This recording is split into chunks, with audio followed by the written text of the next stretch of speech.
Politika All the Way. Walang iba kundi Secretary Sal Panelo. Sec, Magandang gabi. magandang Jojo. gabi, magandang buhay sa iyo, pare ko. And thank you very much for making time. Always a pleasure. Oo nga. One of the reasons why pala we invited you over is because the issues of the day concerns, of course, the former President Digong, no?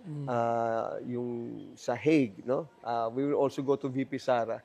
Pero let's talk about his with the ICC. There's now an impending that we may be going back to ICC. What are your thoughts on this? Ano ba, are you referring to the interim release? No, I'm not the interim release. But the government, at sabi nila, as per there's a tawag dito, parang survey that the government is actually parang thinking of joining again. Rejoining. Rejoining the ICC. What are your thoughts on this? If you go back to ICC, that is repugnant to the constitutional mandate. Kasi sa Constitution, di ba, we're supposed to be a sovereign country. Okay. And the reason why we became a member of the ICC, kasi ang feeling ng mga naging miyembro ng ICC, wala silang remedy pag nagkaroon ng anomalya sa bansa nila. Anong anomalya? Kasi even if you're a member of the ICC, they cannot just get into your system. Kasi nga, you're a sovereign country. You cannot waive your jurisdiction over your people. Di ba? Kaya, ang kulatilya para makapasok sila, number one, dapat there is proof that the country member state doesn't have the capacity to prosecute those who commit the crimes against humanity. Mass murder, genocide, war of aggression. Yun ang jurisdictional crimes eh. Pag that country member cannot prosecute, walang kakayahan, walang capacity, pwede silang pumasok. Kung meron namang kakayahan, but they refuse to prosecute because sila siguro mismo, yung nasa gobyerno, ang may kalokohan, papasok. So, ang tanong ngayon, ang bansa bang ito may kakayahan o wala? Kaya nga tama yung posisyon na walang jurisdiction. Nung kumalas tayo, walang jurisdiction. Tama yung posisyon ng gobyerno. Pero ang problema, walang jurisdiction, pero pinakulong nyo pa rin. Inaresto nyo. You violated the position of the government, which is the correct position of the government. Kasi nga, gaya ng sinasabi ko, matagal na, yung ginagawa nila sa mag-ama, politika lang yan. Isa lang ang puntirian yan. Sara is the strongest candidate in 2028, and she has to be eliminated. Otherwise, wala.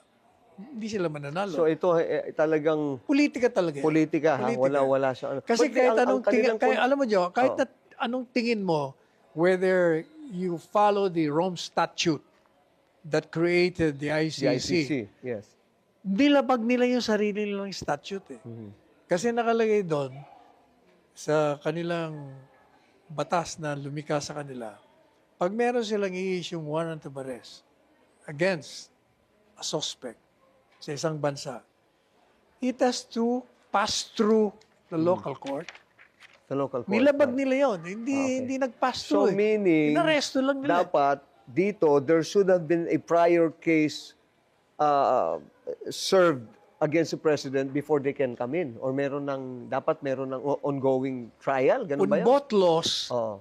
like doon sa kanila, kailangan mag-file ka sa local court. Local court, correct. Kasi oh.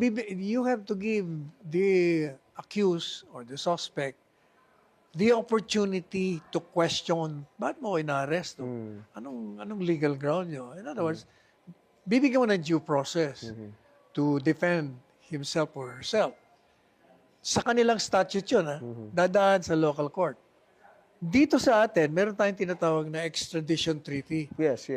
If you want to surrender a suspect to another country na nire-request nila, kailangan humingi ka muna ng permiso sa hukom mo, papile ka muna bago mo magawa yung extradition na yan. So you're saying... So on both cases, nilabag nila pareho. Ah. Kaya illegal. So parang lumalabas pala noon, wala namang nagrereklamo dito in layman's terms. Wala namang nagrereklamo dito, pumunta kayo dito.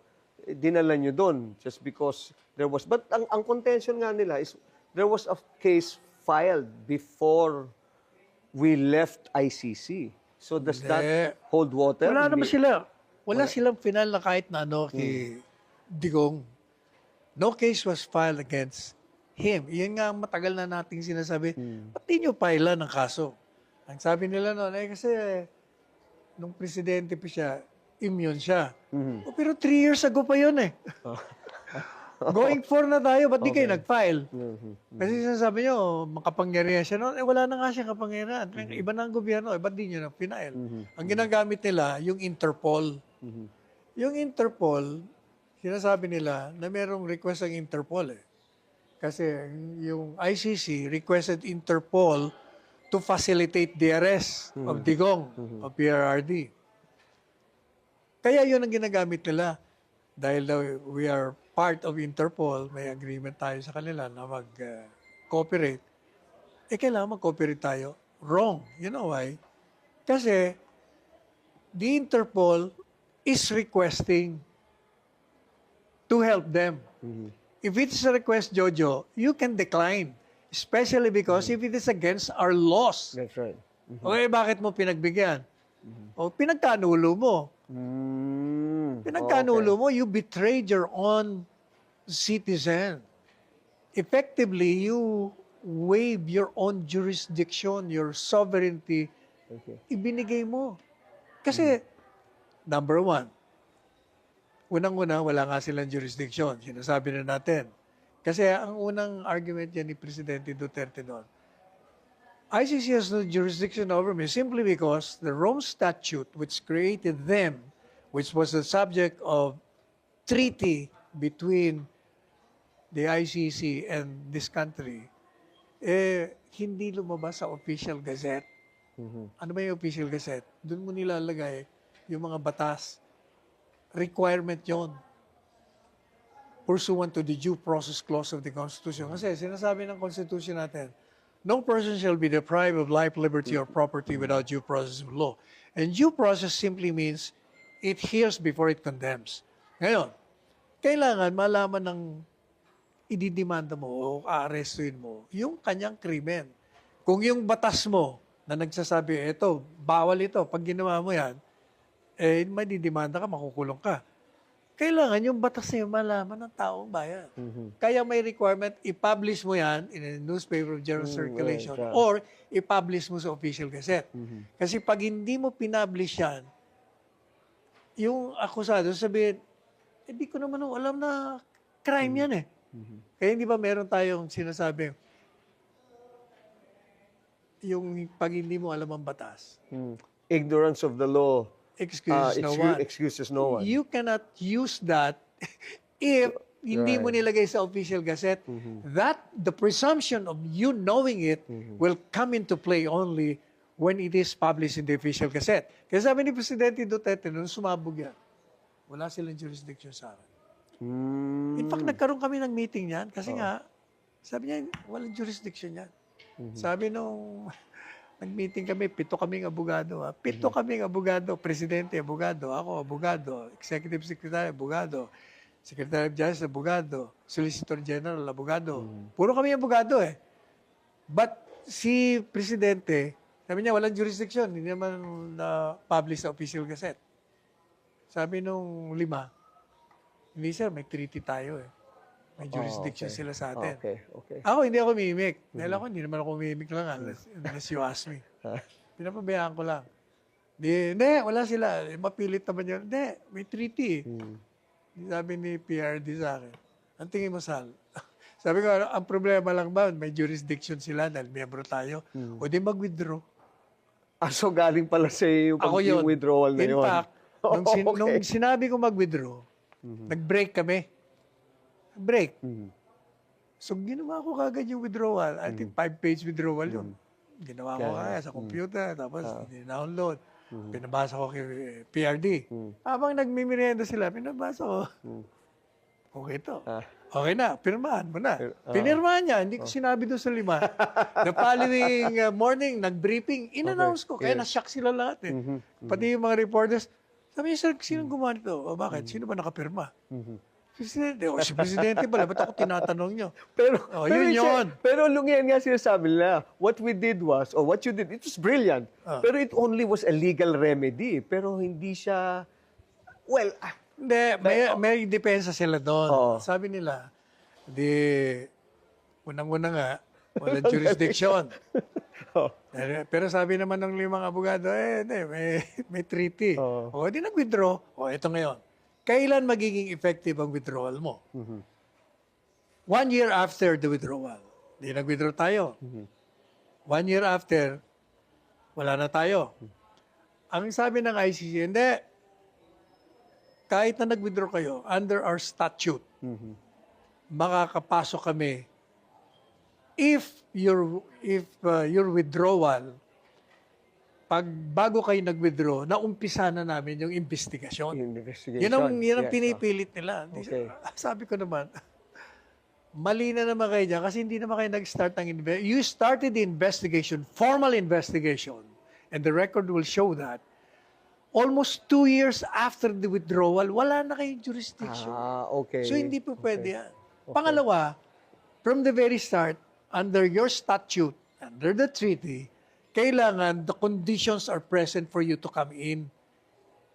Kaya nga, kahit nung miyembro kami, hindi kayo pwedeng pumasok kasi sabi ng gobyerno, si Remulla, sabi niya, we have a robust system. Palaging yun ang sinasabi niya. Didimanda, hindi natin kailangan. Pero bakit? Pero you violated lahat. Sinira nyo pati mga salita ninyo.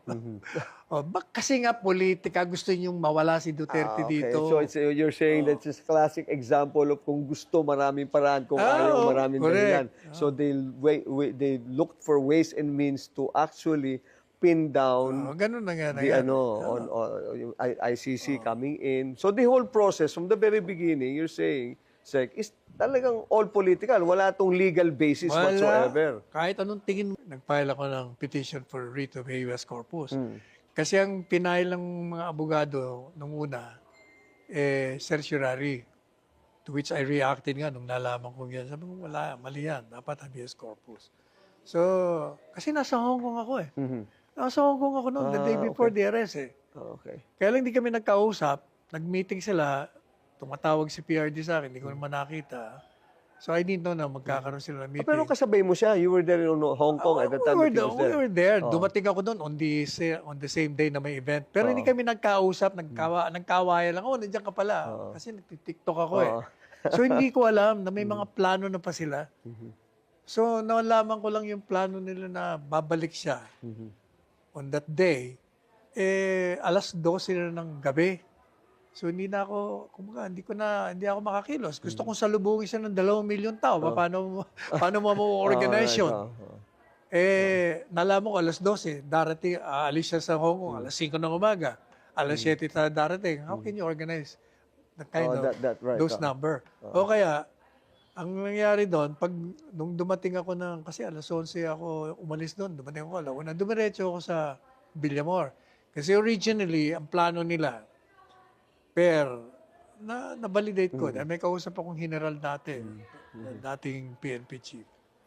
Ang plano nila, arresto nila si PRD sa Tarmac, akit sila sa aeroplano, dadali nila sa Krame.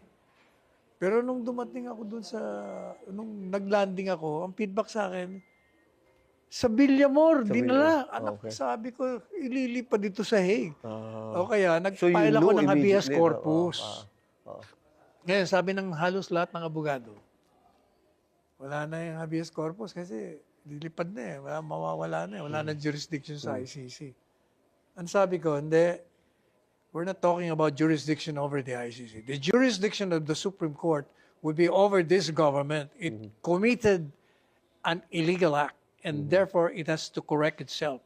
And the Supreme Court has jurisdiction over this government Because under the Constitution, yan ang mandato nila. Yes. Any illegal act by any branch, Right. by any public official, it can compel them ng mali ang ginawa nyo. Kaya sabi ko, they have jurisdiction over this government. It can compel the government to bring back To bring back Duterte. PRRD. O, yan ang istorya. Pero merong ano pa yun, di ba? Sec, merong part doon na they were waiting for a document that precisely will halt them, Yun yung certiorari. yung certiorari. Na humingi sila ng TRO. Pero mali nga yung certiorari. Kasi pag certiorari, i-schedule mo pa yan. Pero kung petition for a writ of habeas corpus ang pinal mo, within 48 hours, action ng Supreme Court. right, oo. Wala silang choice. Sayang naman, ano? Sayang, mali nga, Hindi nahabol. Wala. Hindi nahabol. Well. Pero ganun pa rin, pinail ko pa rin. Kasi pwede pa naman talagang ipabalik yan. Kasi meron ng instances. On that note, let me just, what are the chances now of that being, of PRRD, the former Well, president the being Supreme brought Court back? has the case. It's pending there. Our Supreme Court, of course, Yung Supreme filed. Court natin. Kasi may jurisdiction sa gobyerno eh. Gobyerno ang gumawa ng mali eh. Kaya ang prayer namin doon, to compel the government to bring back, first, to declare that the arrest and detention and the surrender of PRRD, illegal lahat yun. And therefore, since illegal, it has to be corrected. How do you correct that? You bring back Duterte here. It can compel the government. Tanda mo si Teves? Yes. Di ba nakakulong siya ngayon? Kademanda. Teves applied for amnesty. For In East Timor, no? sa East Timor. oo.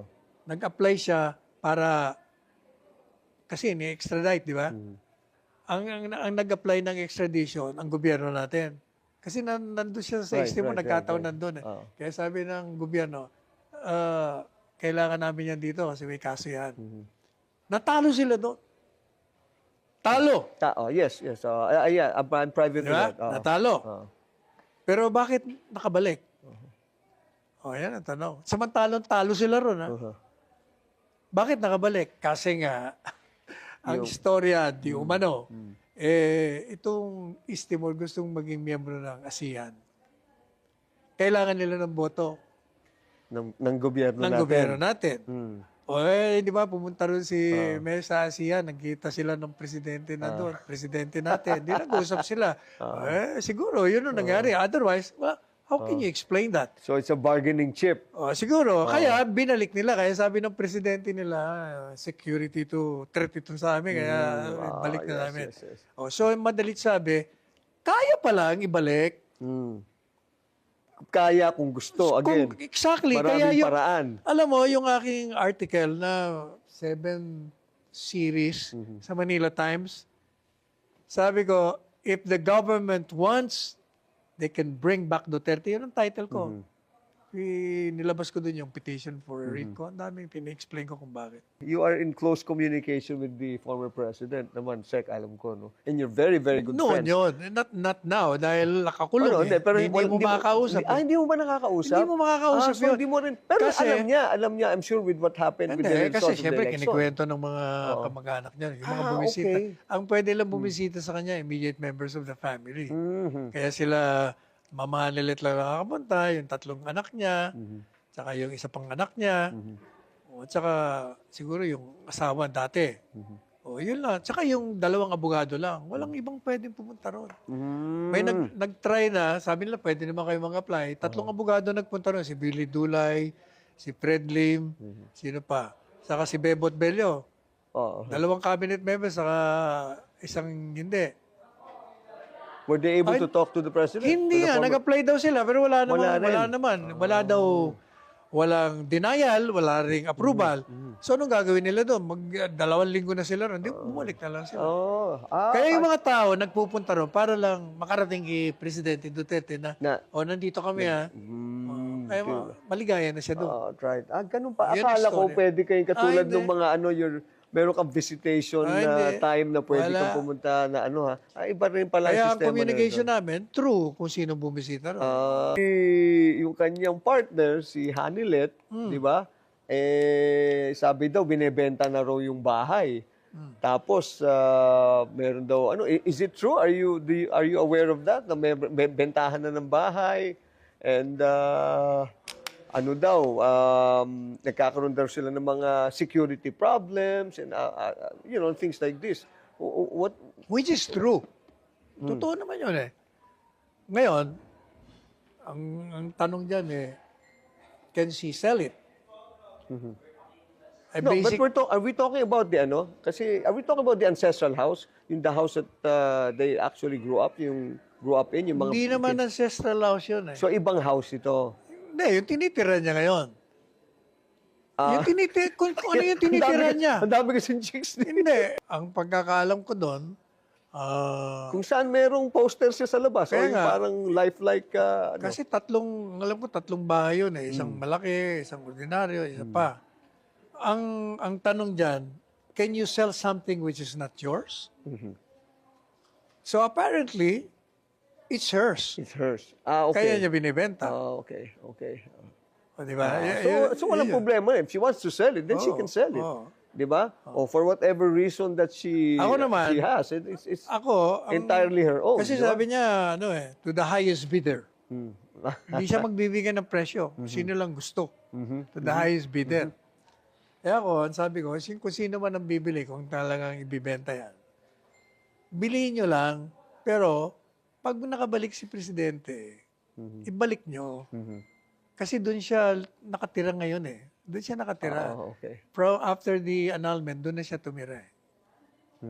Kumaga, yun ang tinira niya na eh. Sa historic place na yun. 13 daw eh. Sabi nga nung iba, kaya naman pala medyo minalas daw si former president eh.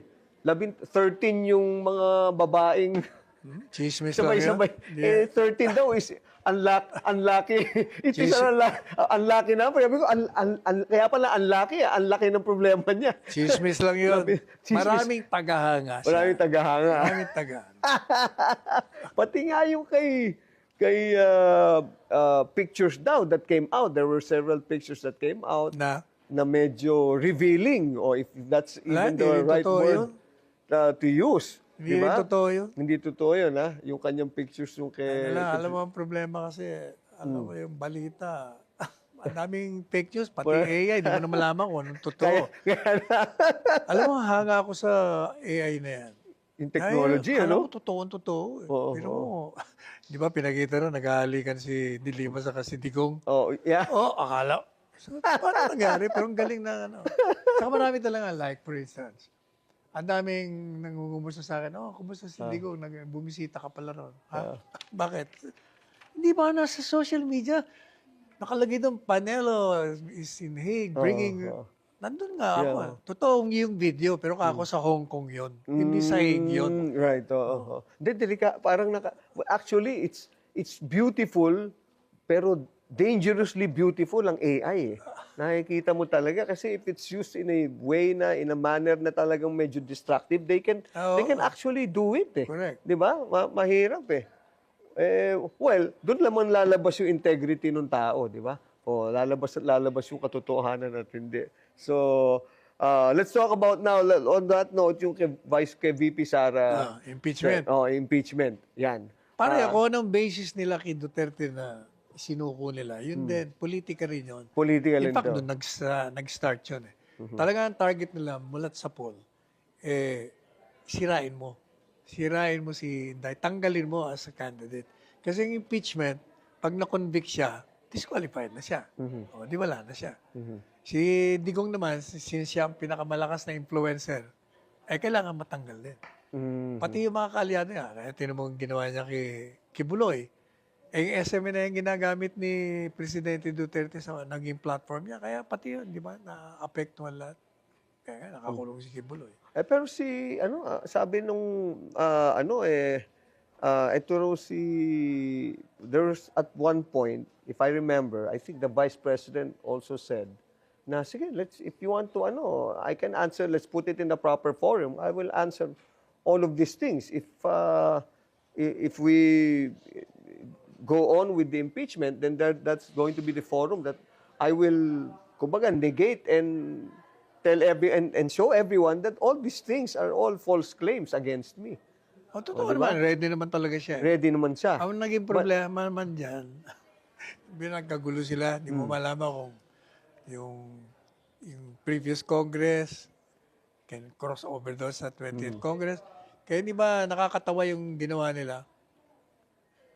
Nag-convene yung Senado. Tapos nag-file ng motion to dismiss si Senator Bato. Si Senator Bato. Oh. Pero nung makita na kinokontra ng marami, inamend, ginawa, remanding. Remanding. Okay, Babalik na naman. Sinoli. Pero sabi ko, magagalit sa akin, mga sinasabi ko, alam mo, hindi nyo alam kung anong ginagawa nyo. Iniremand nyo, and yet, umu-order kayo na sagutin niya yung complaint. Ano sasagutin ni Inday? Sinoli nyo nga yung complaint eh. Oh, okay. Doon lang ako, may diferensya na kayo eh. Mm. Pero anyway, irregular, but it's not unconstitutional. Sabi ko sa mga programa ko.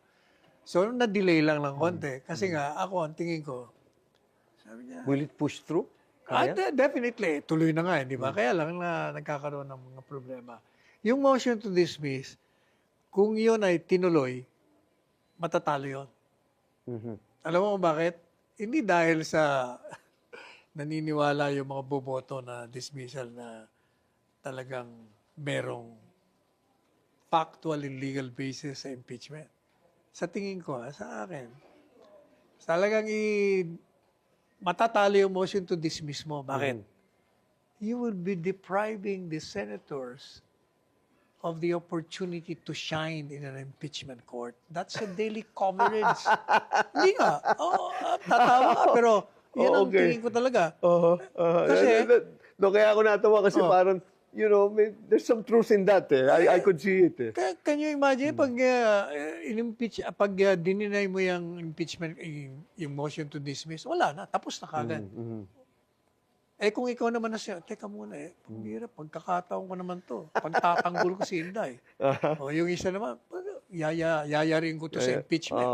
Di ba? Okay. So it's a... Sa tingin ko yun. Kaya, ni-remand na lang. Kasi matatalo eh. Pag ni-remand mo, tuloy pa rin ang impeachment. Natuloy nga. Diba? Tuloy. Okay. Tuloy na ba? Parang hindi... Tuloy yun kasi nga, unang-una, yung sinasabi nila na, di ba, merong isang tsorya itong isang senador doon. Yung senador ng traitor kay Duterte na natalo. Di ba? Sabi niya, wala na yan. Functionally dismissed. Sabi ko, paano madi-dismiss yung impeachment? Magdi-dismiss lang yan yung Senado. Unang-una, yung House of Reps, hindi continuing body. Unlike the Senate. So kung na-convene na yung impeachment court, sa susunod na Congress, nandun pa rin. At maraming president niya sa Amerika, gano'n naman ang nangyayari. Sana ko-crossover talaga. Kaya tuloy talaga yan. Tuloy na tuloy. Tuloy na tuloy, ha? Ako, alam mo, Jo, kahit noon pa, sinasabi ko, regardless of whether the impeachment will prosper or not, palaging panalo si Inday dyan. Either or. Whichever which way you look at it, ha? However you look at it. Lalong-lalo na nakita nila resulta ng halalan, walang bobotong kontra kay Inday dyan. Maliban doon sa mga sagad na kaliwa o sagad na dilaw. Pero the rest dyan, mga politiko yan. Politiko yan. They will not risk their political career. Kasi alam nila ang tao galit. Ayaw nila sa impeachment. Apart from but I'm not saying na na merong basis itong impeachment. Wala nga from the very beginning, wala talagang basis. Yung confidential funds, kalokohan yun. Yung sinasabi nilang corruption, basta ang dami nila, may grave threats pa, grave threats from the grave, mga kalokohan lahat yung mga grounds na yun. Kaya dapat talaga ma-dismiss yan on those grounds alone. Pero kahit ay pagpalagay mo na meron, walang magkukonvict. So between... Ang magkukonvict lang yung mga sinabi ko. So between dismissal and the actual impeachment trial, you are for the impeachment for it to progress and to prosper? Kahit na kung i-dismiss mo, either or. Pag i-dismiss mo yan, it shows na yung mga senador they do not believe na merong basis. They believe na nagkaroon ng violation yung one complaint in a year. Kasi nga, lumalabas, 4 ang complaints. Yung pang-4 lang ang final mo, paano yung 3? Yung nauna, dapat yung nauna ang tinanggap mo. Right. O kaya, meron kang violation. O kaya yun ang unang nilang, they have to, meron nga pending motion ngayon, motion to dismiss. Ang mga defense. At the same time, sa Supreme Court, meron naman pending case. They are questioning the legality of the impeachment. Kasi nga doon sa violation ng one complaint a year. Ang problema naman dito sa mga kumukontra, gusto nila, sabi ko, bakit ba kayo may problema sa dismissal? Kung ma-dismiss yan, you can always refile it sa susunod na taon. Di ba? Yes, 1 year. And then after that. Bakit ba parang sinasabi niyo, parang ngayon na, gawin na natin ngayon na. Bakit ginakontra? Kasi nga, kailangan may jurisdiction muna kayo. Abogado si Inday At saka kailangan, like for instance, sinasabi nila na dapat may trial muna bago i-dismiss. Mali kayo doon. Kasi any court, regular court, can dismiss outright your complaint pag ang complaint mo on its face, walang basehan. Walang merit, walang value. In form or in substance, they can do that. Sabi naman nila, teka muna bakit yung isa lang ang nagpapadismiss? Hindi naman kako pa pwede kasi na yung buo kagad na mag-dismiss. Kailangan somebody, kasi collegial body yun correct. Kaya kailangan, somebody has to move. Pero lahat yun kung mga water under the bridge. Kasi unang-una may pending case sa Supreme Court. Right. Questioning precisely. Ito naman, may nag-file na ng motion to dismiss on that ground na walang jurisdiction. Well, with all these things that are happening, left and right, there are legal implications, wala mga legal, but what is the timeline for this, Sec? Ano ba itong, hindi pa may timeline na sila sa July. July na. End of July. We will know whether it's a dismissal or an impeachment trial. Kasi may motion. They have to decide whether ano ba ang gagawin nila sa motion to dismiss. Okay. Kasi may motion to dismiss na si Inday for lack of jurisdiction. Kasi ang dami ang dami pang mga prosecution panel na gustong pumasok kung sino-sinong lawyers. Ang problema mo niyan, Jojo, doon sa motion to dismiss, ngayon sinabi ko sa'yo, baka i-deny nila kasi gusto nila may impeachment trial. Kasi ready na yung mga robes. And everything.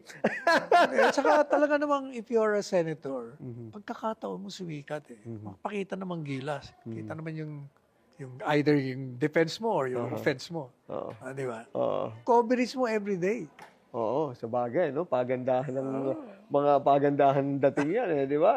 Baka kahit na dapat i-dismiss on constitutional grounds, baka i-deny. Just so we can go on with this, bring out the popcorn and everybody will shine and, it's a time to shine for, Tingin ko ganun. Okay. That's very interesting to note kasi talagang when you go down the coffee shops, lahat sila, yan ang pinag-uusapan yung impeachment na yan. To get all these insights, especially pati yung mga legal remedies or implications of everything that's happening. Kasi maraming, nag-ano lang sila nag-i-speculate na dapat ito ang gawin, hindi pwedeng ganon Di ba? Saka sinasabi nila, mali. Like, sabi niya, bakit yung impeachment court kaya niyang remanding niya na wala namang power, ganyan, yakiti. Kung ano-ano mga sabi ko. Akala ko ba sabi ninyo, sui generis yan. A class by its own, of its own. Ibig sabihin, it's not bound by the rules, the ordinary rules. Ang limitasyon mo lang kung ano yung sinasabi ng Constitution.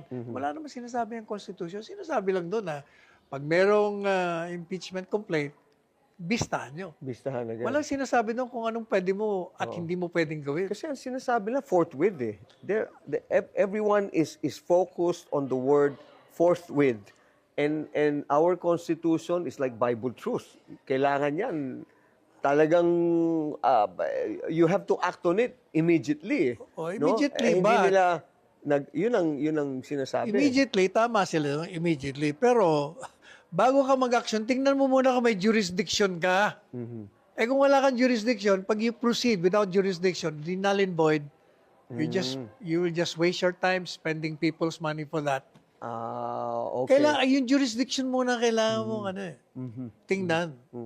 So kumbaga, do not jump muna into the without looking at it from the bigger picture na tama ba yan? Baka it's an exercise in futility Exactly. bandang huli. Yung pala, whether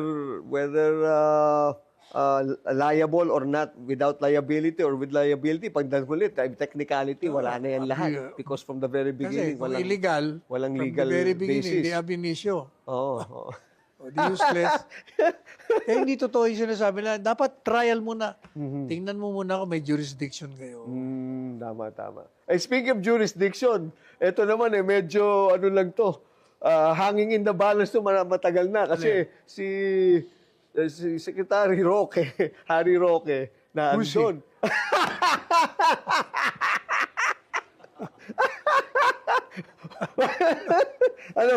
Ikaw lang kung pwedeng bumanat ng ganyan na ilulusot ng mabiyan. O sa ngayon, ay pinipilit niya yung sarili niya doon sa Anong masasabi mo nga sa sitwasyon ni Secretary Ang Roque? problema sa kanya, masyado siya kasi madaldal eh. He creates his own problem. Okay. Like, yung demanda sa kanya, di ba, dinidemanda siya. Tapos nagkaroon ng congressional hearing. Kung paano yung congressional hearing, sa kadadaldal niya, nasasabit siya. Like, he denies na siya ang owner dun sa Baguio ba yun? Yung renta. Yes. Pero lumalabas sa mga kwento niya, siya nga ang may-ari. May-ari. O, tapos i-deny niya, lawyer daw siya, hindi raw siya lawyer ganito. Pero lumalabas sa mga dokumento, lawyer nga siya. Kaya sabi ko, kung ano raw may papayo ko, umuwi siya rito, harapin niya, abogado naman siya. Hindi porket inakusahan ka, totoo. Di pagtanggal mo sarili mo. Bumalik ka na para na totoong lalaki. Di ba? Face it like a man. Baka matulungan ko pa siya. Di ba? Kasi tayo naman, kay kalaban, kay kaibigan, basta mali, ang mali. Ang tama. Doon tayo palagi sa tama. Okay. Pero may chismis noon Ikaw ang naglagay sa kanya na spokesperson doon. Nung Hindi. Ang alam ko, istorya doon, kailangan namin ng kagaya niya sana. Madaldal, kasi pandemic Pero ang nangyari doon, I think, parang 2 months after na nag-take over. Kasi, di ba siya muna? Tapos, ako nag-take over. Buwisit siya kanya si PRD. Madaldal nga masyado Tapos, dahil kailangan namin ng isang madaldal, kinuha siya. Kaya lang, after 2 months, tawag sa akin si Presidente. Sabi niya, pwede mo programa ka na? Hindi ako kontento. Kaya nagprograma ako Parang ako pa rin nagpapaliwanag kasi ang naging problema niya, yung isang issue, sa halip na matapos, nanganganak. Dumadami pa, ha? Kasi kadadaldal niya. Yan ang naging problema. So ano na Pero lang alam siya? mo, gaya ng sinasabi ko, the presumption of innocence applies to everyone. It applies to him. So, come home. Face them in court. You're a lawyer. yun ang ano mo sa kanya, advice mo sa kanya, ha? For that matter, yan ang advice ko sa lahat. Sa lahat. Well, if they have a lawyer as good as you, as articulate and charmingly, feistily charming, madadali natin yan, di ba? Kaya lang, lagi... Hindi, wala rin naman problema. Kung matalo, bibisitahin ko naman sila. Kwentuhan na lang o kwentuhan at kantahan na lang. Pero very vocal ka rin kay Manang Aimee. Balat kayo pala. Ang buhay sa mundo.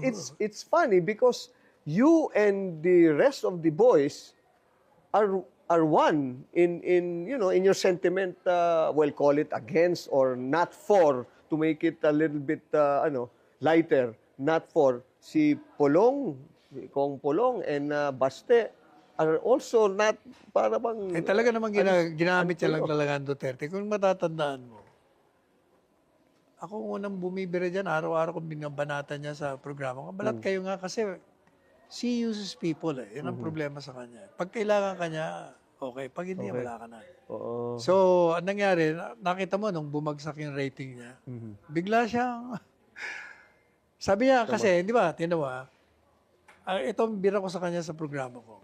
Sabi mo, hindi mo iiwanan si Inday. Di ba? Di, yung mga tao, di siyempre believe. Pero ang tanong ko sa'yo, hindi mo iiwanan si Inday. Pero nung dumating yung tatay niya, hindi siya pinapasok doon sa Villamor. Pati si Bongo hindi pinapasok. Nasaan ka? Hindi ka umiimik. Pwede ka naman pumunta ron eh. Kapatid ka ng presidente, sigurado mapapapasukin kayo doon pag ikaw nandun. But you kept quiet. Kailan ka umimik? Nung bumagsak ka na sa rating, bigla kang kailangan ng investigasyon, o nagpasipsip ka na. O kaya kinantang kita ng balat kayo, yun talagang team song. So yun ang assessment of the whole situation. Ha? Talagang Kitang-kita naman yan. okay. Well, understandable naman na talaga nga namang if you look at how the schedule of events and how it transpired, di ba? Medyo tama naman yung sinabi mo na yun. Naliwanagan naman ako sa parte na yan. Balat kayo, Anthony Castelo yan. Yeah. Oo. Paano yan? On that note, dapat yata, siguro kung kakanta rin tayo, balat kayo na lang. Balat kayo pala, Yeah. ang buhay sa mundo. Nakangiti ka, Kahit hindi totoo. Magandang bulaklak ang siyang katulad mo. Ano sunod doon? Pero walang bango. Walang bango. Yan. Balat kayo pala ang pag-ibig mo na natubog lang sa ginto.